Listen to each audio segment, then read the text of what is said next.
Hey, it's Nick with TRIJUICE here again in Maple Grove at the TriStar111 race. I'm with Matthew Payne, first amateur and sixth place overall in today's race.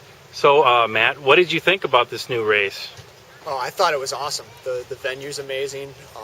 I like the distances. It suits my skills well, having a comparatively bike-heavy race.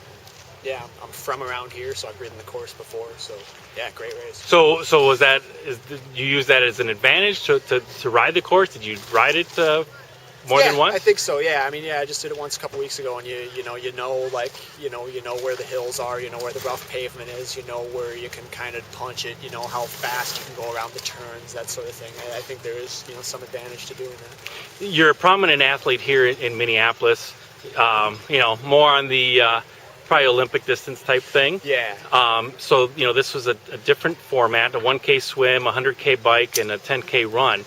How was that 100K bike? It was, it was tough. I'm a little bit out of my comfort zone, and for the first 20 miles or so, I was in a pretty good battle with Josh Riff and Jake Cooley. And I know Josh is a very fast runner, and I didn't want to have to run with him. I wanted to gap him on the bike, so I went, probably harder than was prudent on the first lap of the bike, and paid for a little bit on the second lap and the run. But at the end of the day, it worked. So do what you gotta do. Yep. Definitely. So, have you done a half? You've done halves. Yeah, I've done several halves. You've done several halves. Yeah. So, compared to a half, was it a little bit? How was the run? Was it harder? The run.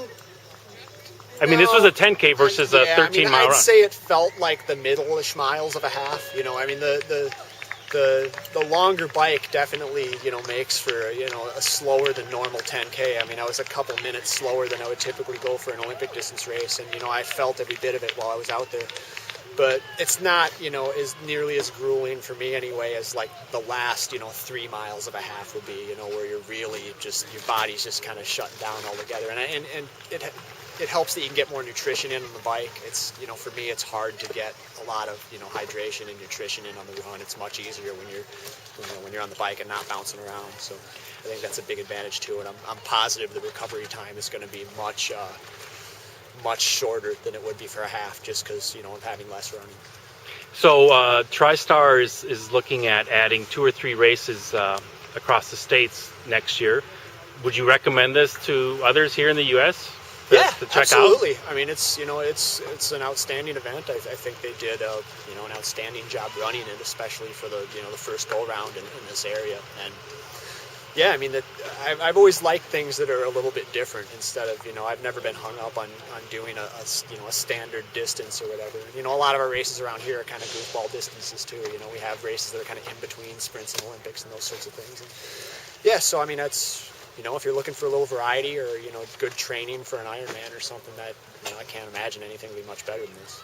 So this is probably the first race that you've had, like, some of these amenities. We have, carpeted transition area. You have, changing bags, changing tents. Yeah, that's kind of different, right? Yeah, that was weird. I haven't seen my transition times yet. I'm sure they're awful because of that, because I wasn't used to having to empty out a bag and put the stuff back in the bag. I couldn't find my bike when I came in on T1. I spent a few seconds, scratching my butt looking around for my bike until one of the volunteers finally pointed me toward it.